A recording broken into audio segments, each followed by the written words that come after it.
Hey guys, Cody here with Import Image Racing. Thanks again for checking out another video. Today we have another install on the BRZ. So this one is coming from Toyota this time. This is a TRD Door Stabilizer kit. I know what you're thinking, what the hell is a door stabilizer kit? Well, if you think about it, your door is literally held on with two hinges and a latch, and this thing is going to make it a little bit more rigid. So it's going to eliminate a little bit of that chassis flex that you get going through corners. And it's an interesting little mod, and it's crazy because it actually does work. And it's a really easy thing to install. You only need two tools, so let's get into it. This is going to be a pretty quick and easy install for you guys. All we're going to need is a fat Phillips bit. We're going to need a T30 Torx bit, and then obviously a ratchet or an impact to get these out. So your factory latch is held on with two Phillips head screws. I would highly recommend using a fat Phillips head. If you use one that's a little bit skinny or narrow, it's probably going to strip these out. There is a little bit of blue Loctite on these. So sometimes they are a little bit of a pain to get out.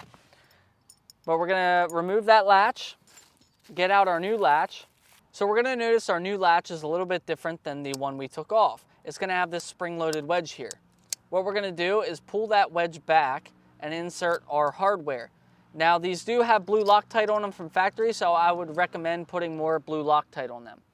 We're going to get these lined up, and once we have these somewhat lined up, then we can slide this wedge back and start to get these ran down through. So this is a little bit tricky to try and get these started, but we should be okay once we get them started. So now we can send them home.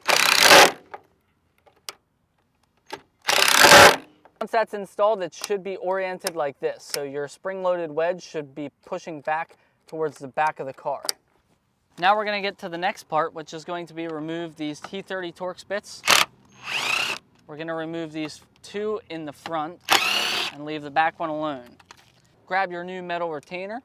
We're going to put that in like that and start to thread these back in.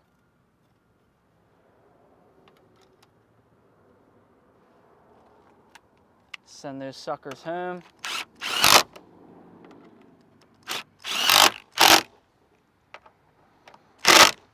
Now go ahead and open up this package that's going to have these in.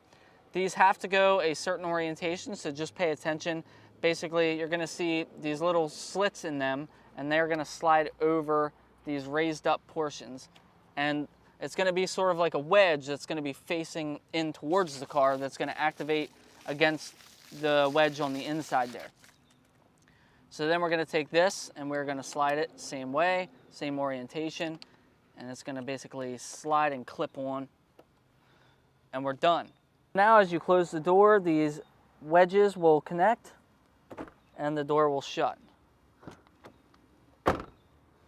So unfortunately in the last couple weeks we've altered so much stuff with the suspension on this thing that I'm probably not going to be able to go out and give you an honest review of these things because I really don't remember what it drives like before and after. So anyways, from a visual standpoint, it does look like it's doing something because when I was in the shop before I brought it out here, I actually was yanking on the door.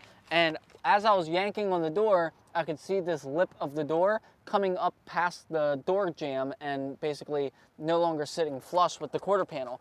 And now, since I've done this, I'm moving the entire car right now. I'm shaking the whole car, and I'm not lifting the door up out of its latch, which is crazy because before it was definitely doing that. So that's one good thing. There's some sort of visual proof for me. So it's pretty cool seeing a visual like that, knowing that it's doing something, knowing that it's working and doing what it's supposed to do. It would be cool to get some kind of scientific data to tell you that this thing does work, but judging by that, I know it's doing something. So you may not notice a crazy difference driving around the track, but you never know. It could make all the difference in the world. But for something this simple, you're not ripping sway bars off, you're not, jacking the car up, you're not ripping your suspension apart.